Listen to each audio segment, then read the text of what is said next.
Hi, first graders. I'm here to do another mindfulness lesson with you. And I just wanted to quickly check in and say that if you haven't watched our first few videos, you will probably want to go back and watch them. I teach you more about mindful bodies and some of the beginning steps of mindfulness. Today, I'm going to review mindful bodies because it is important. But start after today, I won't be going over it as much. So we are going to do about maybe just a little bit of time to do some mindfulness together with our Tibetan singing bowl here. And then I'm going to do a very special mindfulness lesson with you that's all about gratitude. So um, please put on your mindful body and remember that you're going to want to be, if you can be, in a somewhat quiet space. Maybe you're doing this by yourself. Maybe you have a family member doing it with you. Or if you do today's lesson, you could teach it to someone at home. So, quickly, just a mindful body reminder you can be on the floor like I am. Often, my students, when we do mindfulness on Zoom, will quickly pop down onto the floor. Um, Crisscross applesauce and do your best to sit up tall like a strong mountain. So, your shoulders up, back, down, relax them. Clasp your hands together in your lap, or you put them on your knees like I do, and let your face slowly relax. Let go of all of like the tension, or sometimes we like kind of scrunch up our muscles. Try and just relax your face and let your eyes close or look down. I'm going to ring our bell and we're just going to sit and breathe together for a little bit. So please put on a mindful body. I invite you to close your eyes or look down.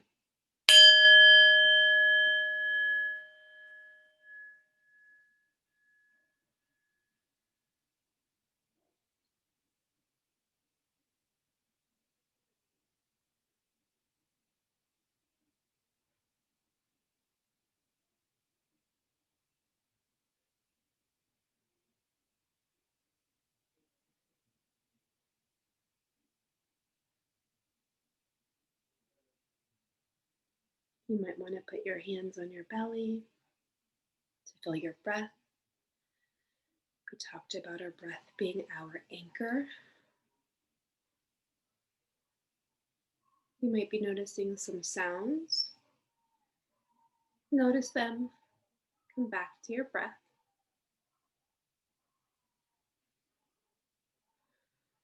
When you're ready, you can open your eyes. If you ever want to sit for longer, you can always pause the video. Um, I don't know if you can hear, but I hear dogs. My window's open. I can hear dogs barking on the corner. There's a few really loud dogs that bark whenever anyone walks by. I could hear my daughter and my husband in the other room doing their kindergarten work together. I heard a truck go by. All of this is normal, right? A lot of you are in homes with more than one person, and there will probably always be noise. So you can still practice mindfulness. You can just notice those sounds and come back to whatever we're being mindful of on that day. And now you know how to be mindful of your breath, right? Your anchor. You know how to be mindful of sound, right? We did mindful listening with the bell. And we've also done mindful listening of our like environment, what's around us. So go ahead and just get comfortable. We're going to talk a little bit about gratitude. So feel free to pause at any time. I'm going to ask you some questions. So thumbs up if you've heard of the word gratitude before. And what I would like to know is if you can tell me what gratitude means. And because I am not teaching you live, go ahead and pause and you can tell your flat teacher, stuffed animal, someone in your home, or just me. You can pause and just tell me on your computer screen, what does gratitude mean to you? Or what does it mean to be grateful? So let your eyes close. And what I'd like for you to do is hold on, back up a second. So, when we think of the word grateful, we often think of things that make our hearts happy. We might think of, you might feel thankful for people or for things, and those thankful feelings are gratitude or being grateful. So, it's similar to being thankful. And it just could be anything in your life people, nature, things, animals. So go ahead and let your eyes close. I'm going to keep my eyes open because I'm teaching you. Let your eyes close. You might even want to lay down and listen to this, or you can stay seated like I am. And I want you to think of three things that you are grateful for. So I'm going to think out loud. In my brain, I'm thinking, I'm very thankful for my family. There are four of us here, and I'm so thankful for the love, the hugs, the kisses, all of that. Even though sometimes I definitely need my own space. Thumbs up if you agree with me. But the first thing I'm thankful for is my family, my two kids and my husband, and our fish. We do have a pet fish, so there's five of us. A second thing that I'm grateful for is our clean, fresh air. I'm looking out my windows here. The sun is out. There's a little breeze. Our air is clean. This morning I sat in the sun for 30 minutes. I'm really grateful for just outdoors and fresh air. Let's see. A third thing that I'm grateful for is, I'd say, healthy food. Keeps my body strong and healthy. So healthy food. All right. So close your eyes and picture your three things that you're grateful for. You might even want to quickly share with someone in your home what you're picturing. So go ahead and pause if you want. So let your eyes close and imagine all of those things surrounding you. So when my eyes are closed, I'm picturing being outside. Maybe I have my kids next to me on my lap, and my husband's nearby. And I talked about healthy food. So maybe I've got like the garden next to us with some healthy vegetables growing. So picture yourself with your three things that you've chosen that you're grateful for with your eyes closed and imagine them. Notice how it makes you feel to picture them in your mind. How are you feeling now? Go ahead and open your eyes and pause and tell Flat Teacher or someone in your home, how do you feel after closing your eyes and picturing things that you're grateful for? I can tell you that I feel positive feelings, like my heart feels happy. I smiled a little bit, picturing all of these things when my eyes were closed, and my body just feels a little bit lighter. Thumbs up if you feel positive feelings or comfortable feelings, like it made you feel joy or happiness. Okay, you can give me a thumbs down if that didn't happen for you, and that's okay too.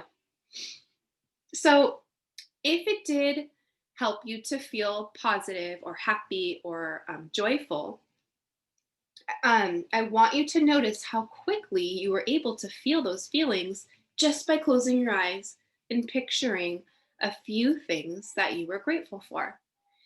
If we can think of those things that make us happy, imagine all of the small things in our day that might make us happy. Really small little things. Like I told you, just the sun on my face today, right? That was something that brought a lot of joy to my life. There might be sad things in our life or things that make us angry. Thumbs up if you've had some sad and angry thoughts, maybe this past week or even today, right? If we focus on those things, like choose to focus and think about them over and over again, we will only notice those things, okay? But there are many things in our life that might make us feel happy if we focus on them. Sometimes they are hard to remember because they are small or because we are used to them, right? So, for example, something that I'm used to that I'm thinking right now I'm grateful for is my cozy bed, my warm, cozy bed, and that feeling being all curled up under a warm blanket. Another thing could be having my warm coffee in the morning. These are daily things that I do that if someone was going to ask me, what are you grateful for? I probably wouldn't right away say my cozy bed. But when I think about it more, that is something that I'm grateful for. Some other ideas might be your favorite color, a special food, someone's smile. Like something that I'm so grateful for is every morning when I go on Zoom, seeing all those Zoom squares pop up with all of my first graders' smiling faces. I am so grateful that I have that every day. It could also be a hug from someone in your family that you are able to see and touch right now. It could be playing a specific sport, like you have a trampoline in your backyard, or you ride a bicycle. That might be something that you're grateful for. It could be doing art or laughing. Like in my class, we've been telling jokes often on Zoom, and I'm so grateful for those moments of laughter from my students. So, what I want you to do right now is pause and tell that teacher or someone in your home if you can think of more smaller things like that that you are grateful for. So you are going to get out your mindfulness journal and you're going to skip. This is what it looks like. You're going to skip ahead today to page 15. And it looks like this. It says gratitude across the top. It's a big word, gratitude. Looking for the good things in our lives. Make a list of some things you are grateful for. And here you can see the pictures. There's a tree, flowers, sun, waves. There is a person holding a baby. And there's 12 spots for you to write different things that you're grateful for. My class already did some gratitude writing. You can write those same 10 items down on here or think of new things that you're grateful for. And then there is a gratitude challenge at the bottom, like we always have a challenge, right? It says, next time you are feeling sad, angry, lonely, or afraid, see if you can think of 3 things you are grateful for. Then notice how you feel. Something that I used to do, and I would like to continue doing, is when I would wake up in the morning before I talked to anyone in my family, sometimes I would think of one thing that I'm grateful for from each person in my family, including myself. And it was a really positive, happy way to wake up and to greet my kids and my husband, having already thought of these little things that I'm grateful for. So, like for example, I might be grateful for my husband for telling such wonderful bedtime stories every night that my kids love. I might be grateful for my son Rafa for just, and my daughter Penelope for making me laugh and keeping me silly. Like I love our dance parties. And so just having those thoughts in my mind really helps me to start off my day in a positive way. Thank you for joining me, and I hope that you have a good break. See you next time.